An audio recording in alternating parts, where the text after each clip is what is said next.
Hey everybody, Lawrence here, streaming once again. Thursday, April 16th. Hopefully my audio should be better now because I have a microphone set up, so trying to improve the quality of these things. And thanks for everybody for coming to listen to me ramble for a bit and answer your questions. You can put anything in the chat. If you have a question about your peer-to-peer lending, crowd lending, a few concerns, you have things you're worried about, and I'll try to answer your questions as best as I can.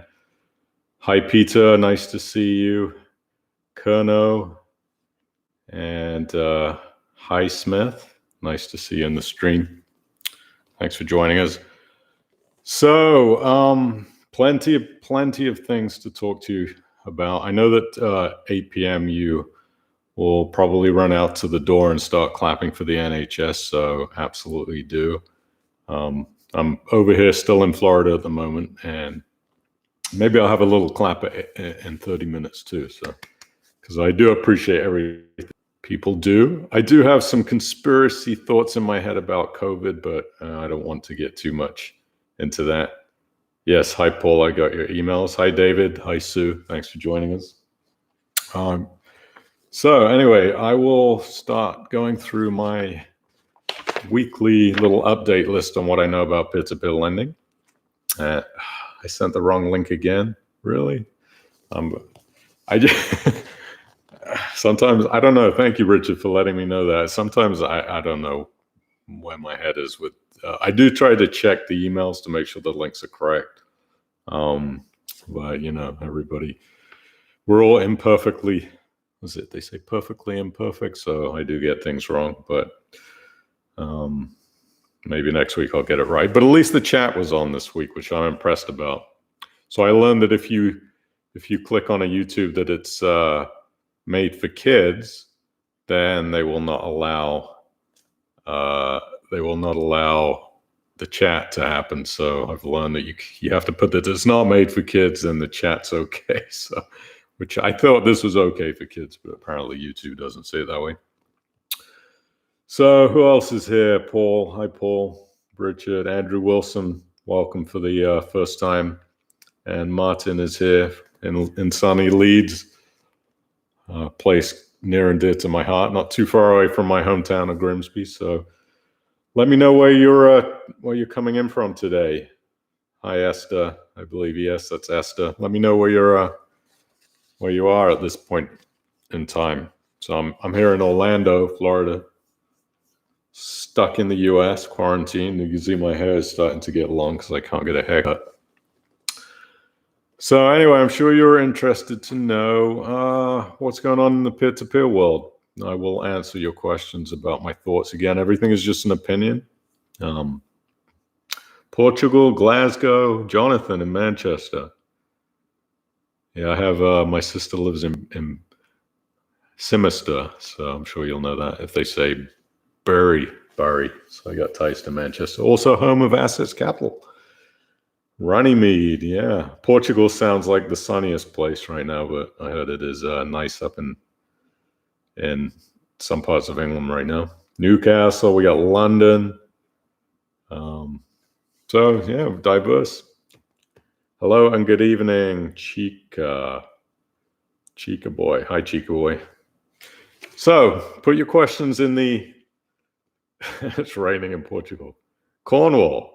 I'm very fascinated by geographical locations, of course, because, you know, we don't know each other personally. I've had emails from some of you on the stream, but I'm always trying to get to know you better. And when I do get emails now, I can associate where you are in the world to your email and to your name. So it's nice to know where you're from. Now, some of the times I'm down in Poole, Dorset, some of the time in Orlando, here extendedly now because of the quarantine. I'm not going to risk getting on a plane, even though I have some thoughts about the COVID, which are very strange here in the USA. You know, I'll give you just a quick a quick little COVID thought that really confuses me about the death rates. So here in Florida, we have a lot of old people because retirement's one of the retirement capitals in the world. So I'm looking at these death numbers from the COVID-19, and Florida is very low. But they have quite a considerable amount of cases, right? So in the U.S., 667,000 cases of COVID right now. Florida, 22,900, yet only 633 deaths. Now, some of that may be because of the delay in reporting. Who knows? But it's very strange to me that, some of these places in the U.S. have these very high death rates, and some of them are very low. And there's a lot of inconsistencies about this data that's coming through, and I wonder how accurate this data is. Some of the things that were being reported. But anyway, that's a whole different conversation. Leatherhead, Junction 9, any news about assets? So I'll go through and kind of answer your questions and give you my thoughts on what's going on.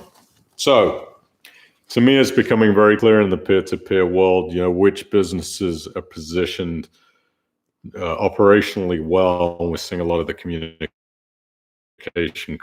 come through, and some of the companies that I kind of had gut feelings about. I really don't like to call companies out too much because it's a risky thing to do for me, number one, liability wise, and also I may again say something that's not 100% accurate. But one of the stories that I read recently is about British Pearl, that they are planning on liquidating their entire property portfolio. Now, Liquid Pearl, for anybody that's not invested, is a share-based.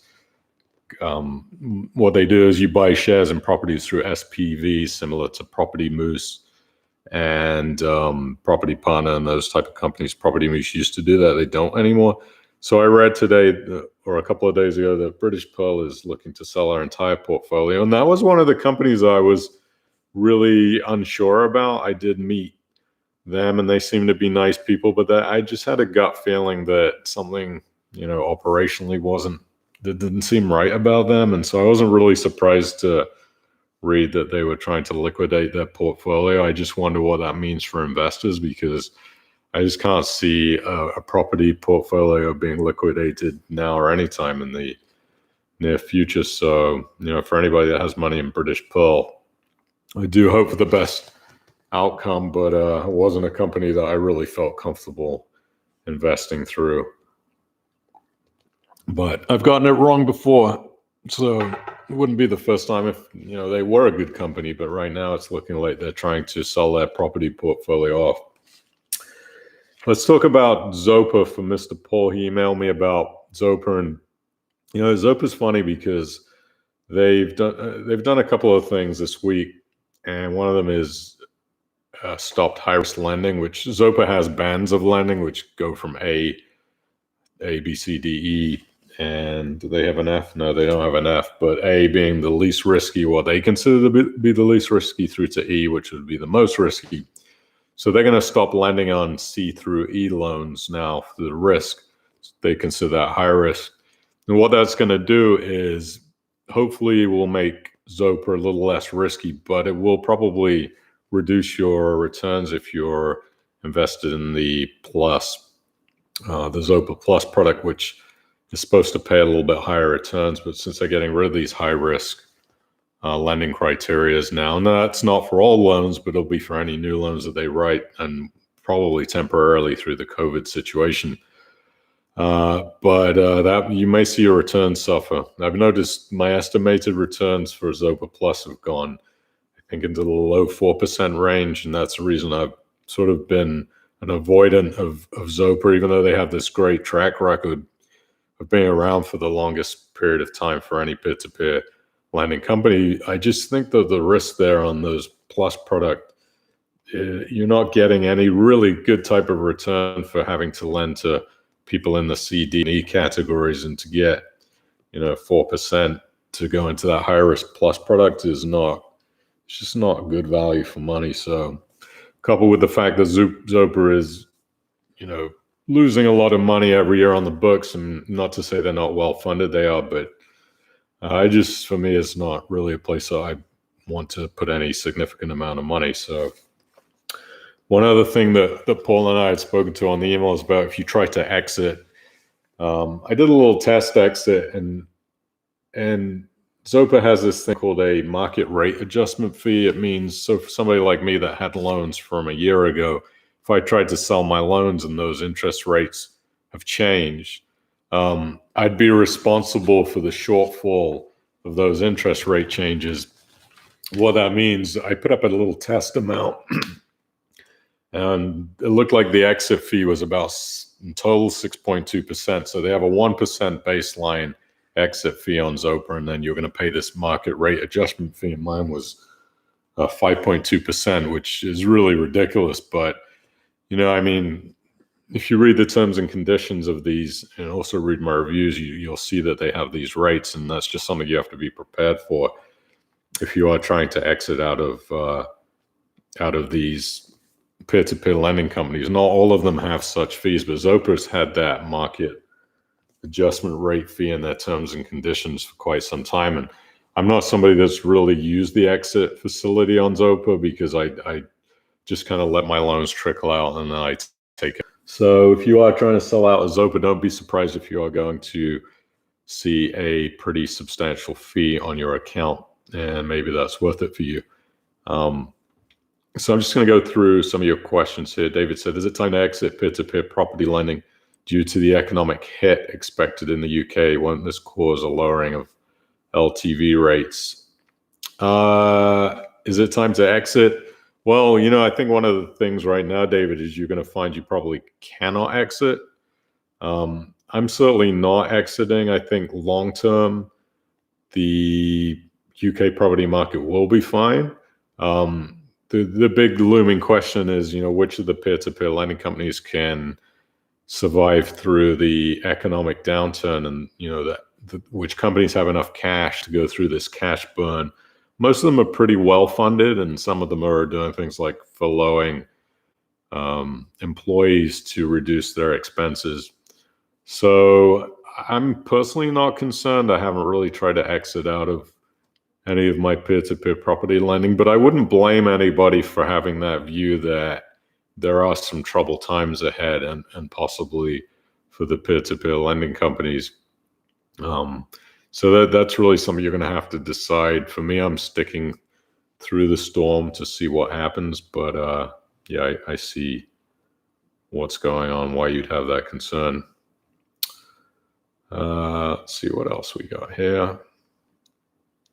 Yes, Zopa's outrageous additional charges. Yes, Paul, they've always been there, as I mentioned. They just, now you're seeing it because of those market rate adjustments through the rates. So we, nothing really new about assets. Haven't heard anything at all about what's going on with them. I haven't heard any negative things. I haven't heard anything positive. I know that people have been able to exit, but it's been slow.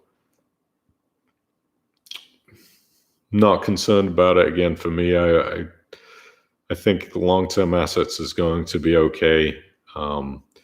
It's really about how they manage their loan portfolio, and they are giving people lending holidays, payment holidays for the borrowers, which I think is a very fair and proactive thing to do.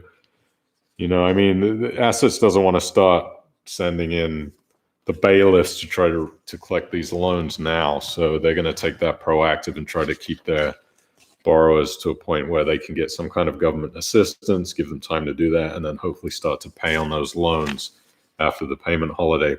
Assets, yeah, they've added this 0.9% management fee.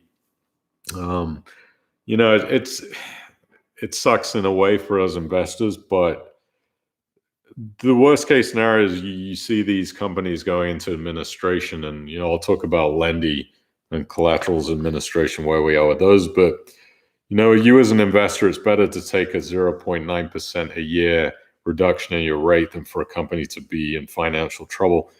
But that fee is pretty substantial. If you look at their loan book being £1 billion, that 0.9% over 12 months is really substantial. You talk about over £9 million.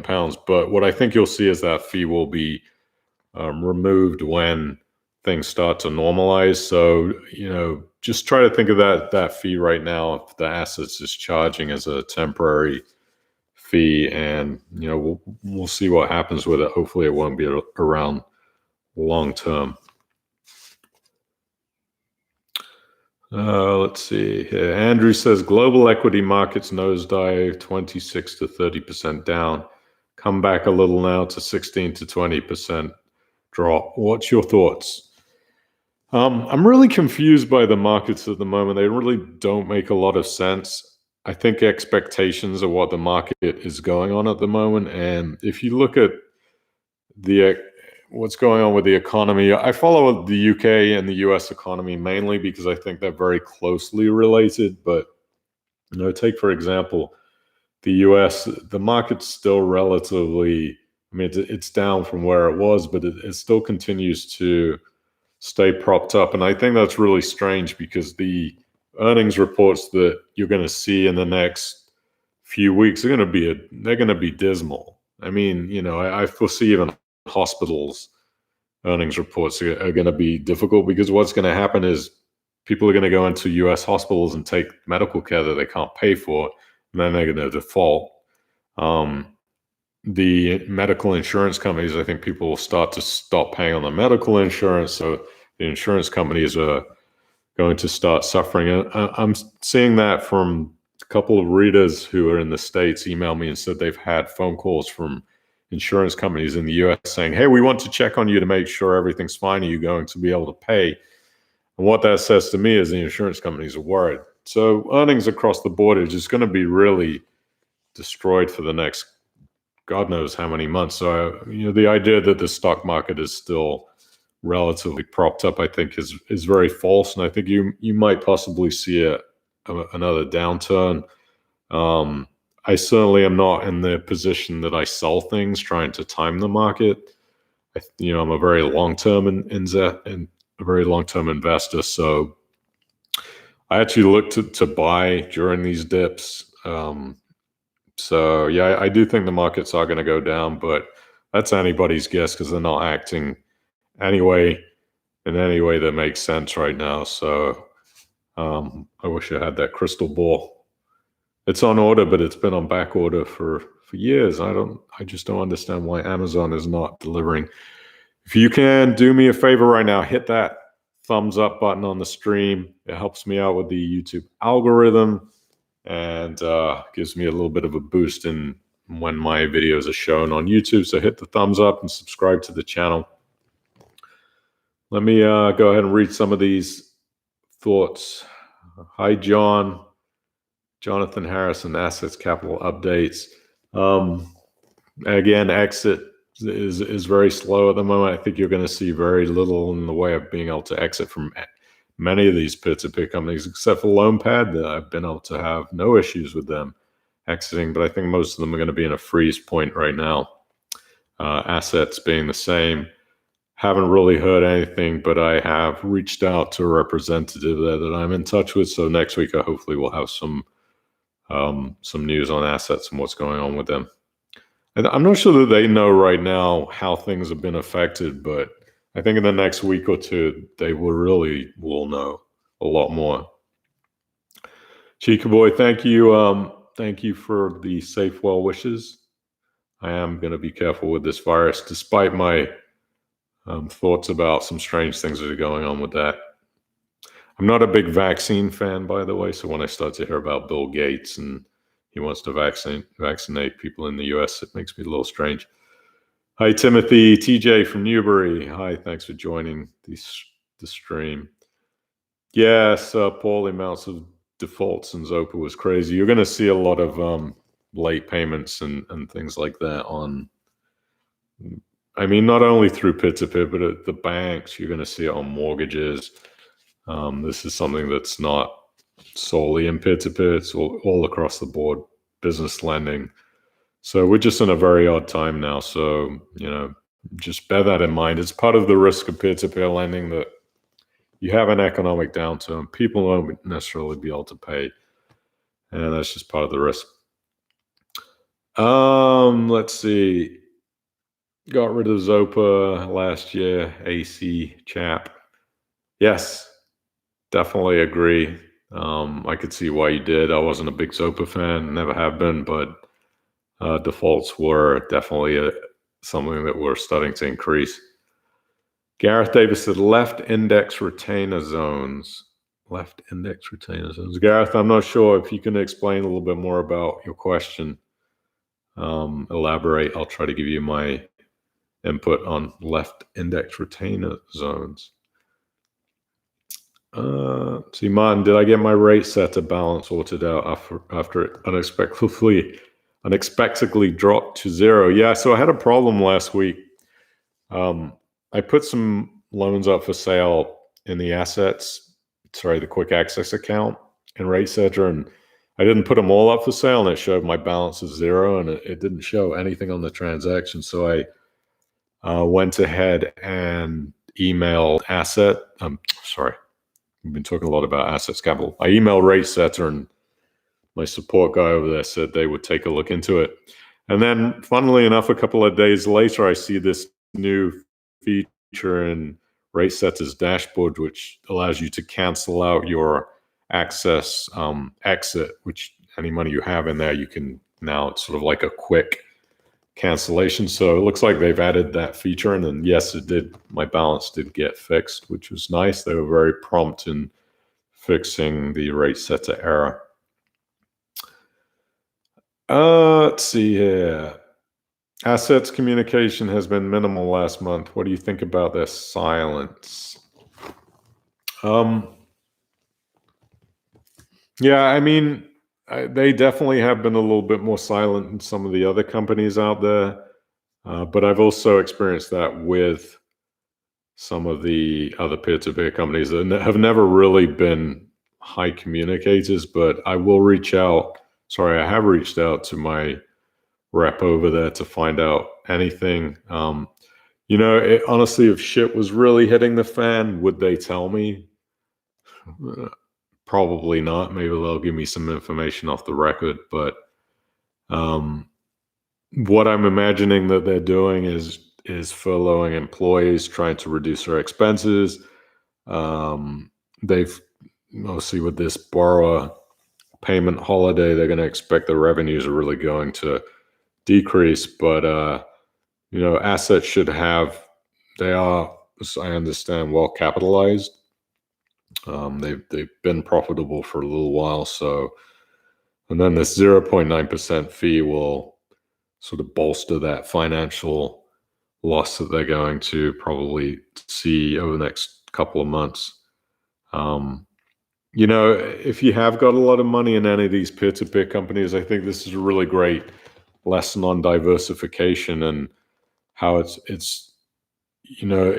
how important is that money to you? If you've got a lot of your liquid net worth in peer-to-peer, you better make sure that you have it spread across a few different companies, because being heavily weighted in one is going to be a problem if something happens to that company. This happened with Lendy. Collateral funding secure money thing to some extent, even though they're not in administration, but it's a really great lesson on diversification, and not only having diversification in peer-to-peer lending, but it's okay to have a little bit of gold and some cash and index trackers, stocks and shares if you can afford property, and just to have that nice diversification split. So for instance, the money that I have in peer-to-peer lending is, if I lose all of it, it's not going to kill me. It's going to be annoying and painful. I would never estimate that it would all disappear. But, I've lost money in Lendy, funding secure, collateral, and I just see it as part of the risk of having what I had spread across a few different companies. I wish I hadn't been so weighted in my early investing days like I was in collateral, because that was the one that really surprised me to begin with. They were kind of the first one that flipped over on that belly, and it was a really great lesson. And just at that point, I had a very high allocation of money thing, probably 15% of my entire portfolio money thing, and that was when I reduced when collateral went into administration. I said, no, I'm not going to be heavily invested in any one particular company. So I started to reduce and make sure things were more balanced, and I definitely think that's a wise way to go. And just to be very careful about which companies you're putting money into, because some of them are better than others, in my opinion. So yeah, if you have any questions, put them in the chat. I do have the chat on this week. I'm going to try to answer all of them for you. Not to run too long, but I know you're going to run to the door in 5 minutes for a clap and a cheer, which I think is amazing. Let's see here.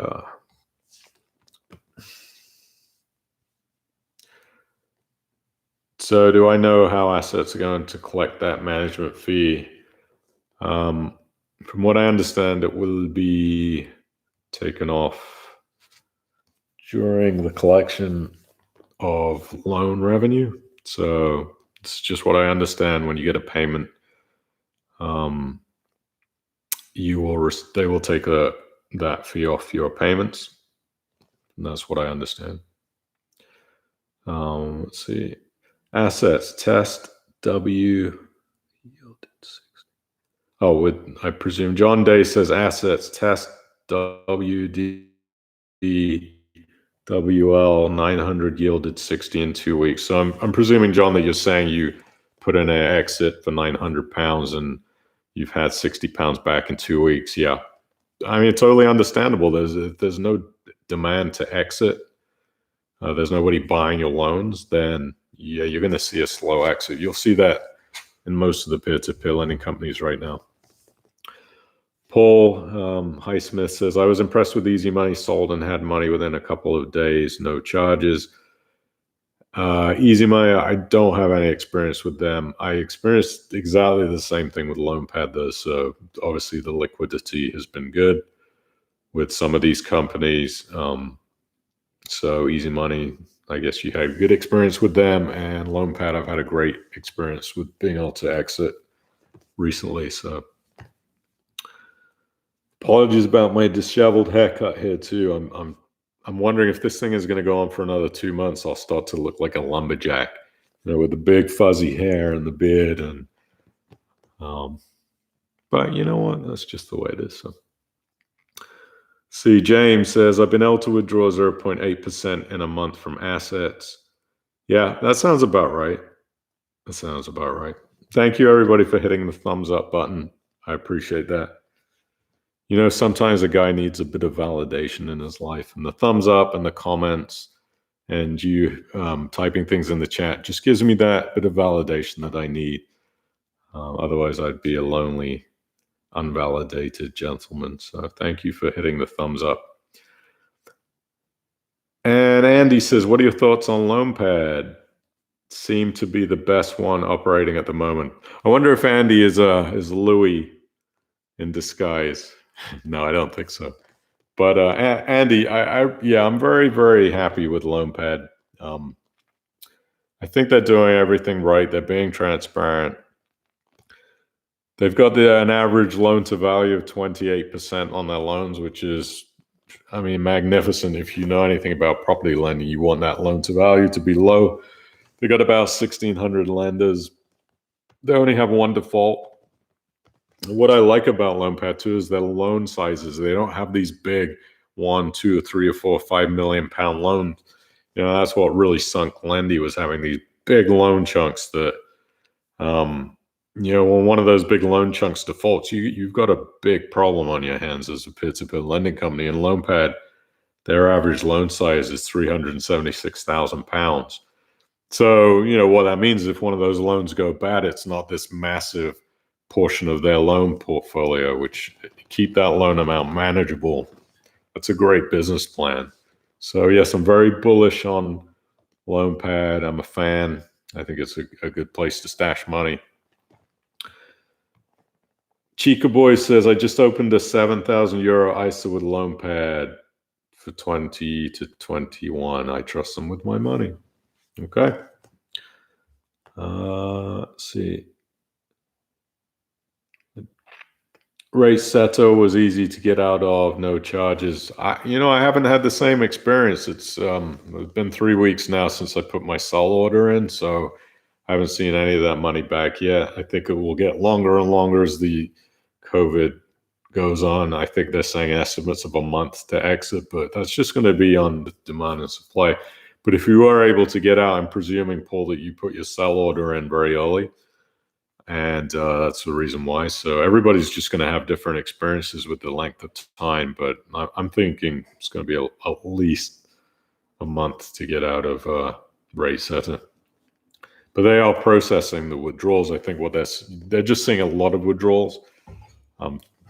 Thousands of withdrawal requests, and they can only process so many at once, and they're probably running on limited staff. So maybe that's part of the reason why you're seeing this delay, and the liquidity too.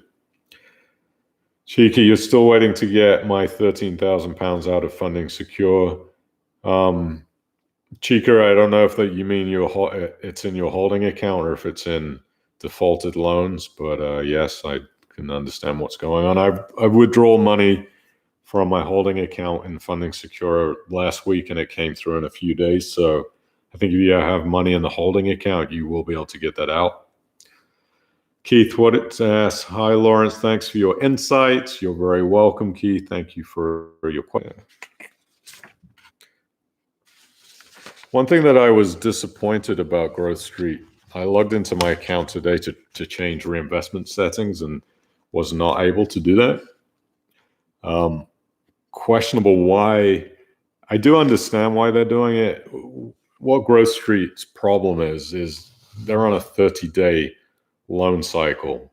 So people see that as an easier exit strategy than, say, rate setter, where your money is tied up in up to 5-year loans, and plus you have to pay an exit fee to get out.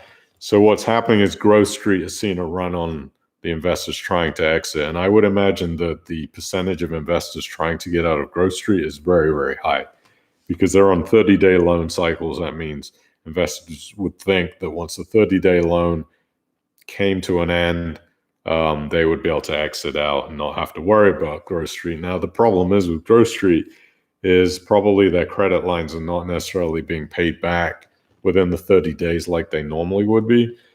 And that puts a strain on them. And if all these investors are making a run for the exit, that could really sink their business. If you think about it, if a high percentage of investors are trying to exit out, that puts a big strain on them.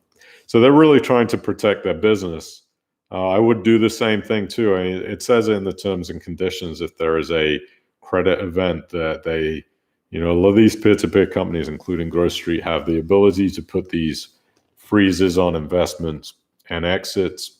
I wouldn't think you would have a problem exiting from your holding account, but being able to get out of a loan right now is just not going to happen. Am I concerned about the company as a whole? I don't have any information, about them. I don't think there's anything necessarily too negative going on, but I think it's going to be in their best interest to see this COVID thing run through quickly, because they are on these short 30-day credit cycles. So the longer COVID goes on for them, it's not a positive thing.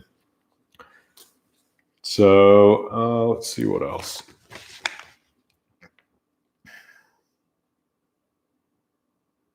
I have some cash in Goldman Sachs, Marcus. Is that totally safe in these difficult times? Yeah, I mean, Marcus is an FSCS protected bank account. So as long as you don't have more than £85,000 in there, you should be fine. I have money in Marcus too, so not concerned. Cufflink. Andrew says, Cufflink, however, not convinced with property in the UK. I don't know if you missed off part of your message there, Andrew, but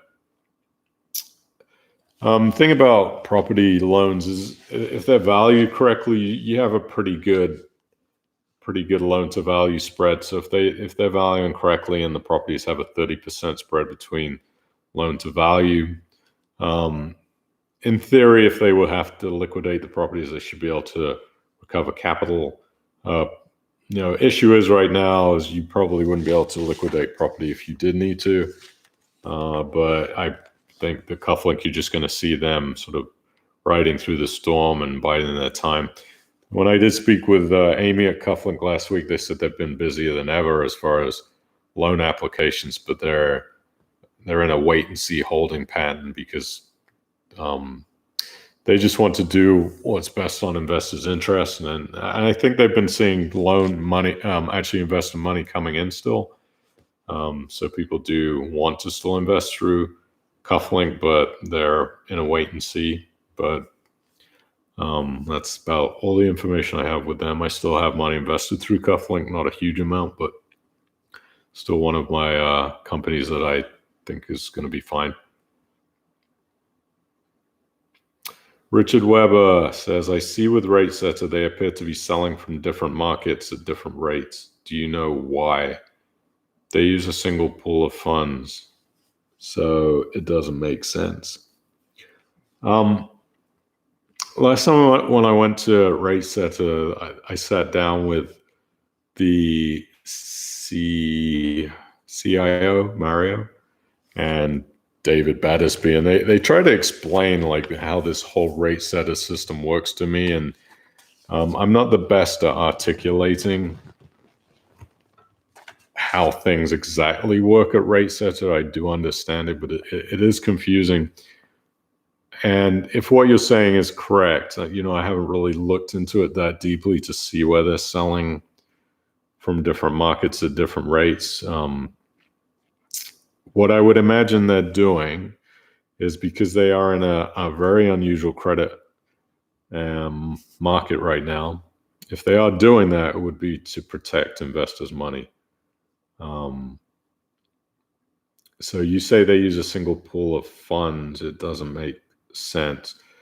Yeah, think of it like a bucket, different buckets of loans that they have. And when they sell, it's like they take a little bit from this bucket and it pours down into this bucket and pours down into this bucket. And that's about the best way I can describe how that process works. They have their own system. I don't think there's anything unusual about what they're doing. I think they're operating as per normal. Jonathan said, will assets get government bailout funding? I would imagine that the government and the FCA are looking at peer-to-peer and the alt-fi sector to be able to get some kind of government assistance if they need to. They haven't had anything new. There hasn't been any decisions about it, but I certainly wouldn't be surprised if assets was able to get government bailout. Now, I don't know if it would be in the form of a bailout necessarily, or just loans, access to lending, so they can increase their capital and liquidity, but certainly wouldn't surprise me. Chica Boy said, I look at this, a very nice compliment. You look wonderful, very intelligent and knowledgeable, and I compose myself with dignity and respect. Wow. That's very nice. Thank you for saying those kind things. Feel free to hit the thumbs up and give me a compliment in the chat. No, I'm just kidding. You don't have to compliment me in the chat. Hi, Annabelle. Consider myself validated. Thank you. She said, thank you for the emails, advice. Yeah, absolutely. Happy to do it. Just remember that the advice I give is just an opinion. I don't get it right all of the time. I've been doing peer-to-peer lending for about 5 years. I'm in contact with a lot of the peer-to-peer companies, but I always go back to this saying that I was in contact with Lendy, and they were very nice to me, and I did have a good relationship with them and see what happens. So just because they're in contact with me doesn't necessarily mean that I know exactly what's going on all the time. And a lot of the times it's just my gut and what I read and find out. So Chica Boy says LoanPad has skin in the game. Technically LoanPad does not have skin in the game, just to clarify that, but their lending source does. And that's Hanf Capital. So yes, you're correct. It's in the loans. Absolutely. So it's interesting also, Chica, thanks for saying about that you were banging a wooden spoon. We don't have that here in the US.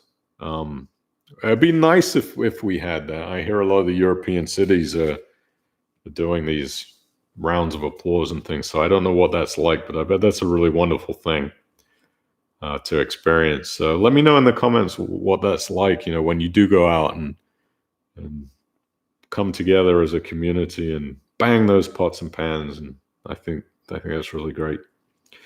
Jesus de Pablo, ¿cómo está, amigo? He says, hello, I'm quite happy with Cufflink so far, even though a couple of loans were fully repaid last week. Do you have any experience with them? Yes, I actually have a really good relationship with Cufflink. I've been to their offices several times, and I've met the owners a couple of times. I've got a really great relationship with their CTO and a couple of the representatives that I deal with. So Cufflink has always been a comfortable place for me to talk to you about. I think they're a good company. I think they care about their investors, and they do really good things for the community, which is nice. So they're in Gravesend, which is a suburb of London, and they're very involved in their Gravesend community about giving back to the community. And I think that's important. That shows, that they have, at least in my opinion, a good heart. I have heard other things from peer-to-peer companies, about Cufflink and some things that they say, but these peer-to-peer companies talk about each other because they're competitors. So I do like Cufflink though. So Mia says, is peer-to-peer lending going to become inherently more risky? I mean, obviously the answer to that right now is yes, because we're in an unusual credit time where markets are not normal, and peer-to-peer is all about loans, and people are economically going to be under pressure, and there'll be people that will stop paying loans. So yeah, it will be more risky, but I think everything's more risky now, right? I mean, name one thing that isn't a risk aside of putting some cash in your savings account. Let's say you want to, even cash is risky because you're getting eaten up by inflation. You're getting a 1.5 in the bank, but inflation is higher than that. So you're losing money on cash. You're losing money you put money in equities in the markets. You're susceptible to a high level of risk right now, volatility in the market. You buy a bond fund, interest rates are basically at zero, and there's talk of them possibly going negative. So you may lose money on a security, treasury bond fund over the long run. So I think there's different levels of risk in anything. I think peer-to-peer is susceptible to risk. It always has been, though. It's always been a sector that comes along with risk. Any investment that's going to pay you 4% to 15%, some of the European platforms 25%. There's risk involved. You're not going to get paid out money without taking risk. Gold is a risk. Gold was at one point, if you look at the graph on gold, I did this a couple of days ago. I noticed it went from $500 US an ounce all the way up to $2,200 in January 1980, and now it's down to $1,700. So imagine if you'd have bought gold in January of 1980 and paid $2,200 US for an ounce, and today we're talking about 20 years later, your investment would be worth $300 an ounce less than what it was in January 1980. So there's risk in gold. If you bought gold at 2,200 and you wrote it down to 1,200, it did go down to 1,200. That's massive risk. I mean, you're losing a lot of money on your investments. So yeah, everything is risky. That's why it's important to diversify and have money in across all these different forms of investing. Because if you put all your eggs into the Apple share basket or BP, Shell, you're gonna be wishing that you hadn't. If something happens to one of those companies, you're going to take a big hit, which is another reason why I like index trackers, because it spreads the risk. It spreads the diversity over thousands of stocks and shares in the S&P, Dow Jones, and the NASDAQ across that broad market. And yeah, if you're interested in index trackers, I just put up a new update to an article on the website. I've been doing some research. I will give you a link to it. I'm a big fan of index trackers, of course. If you know, some people ask me, why do I not invest in the UK FTSE? I think the FTSE is too small, the FTSE 100. But check out that article I just put in the chat. It's got some new updated information about why I like the trackers, particularly the US ones that follow the broad market of the S&P, the Dow, and the NASDAQ. Let me see what else we have.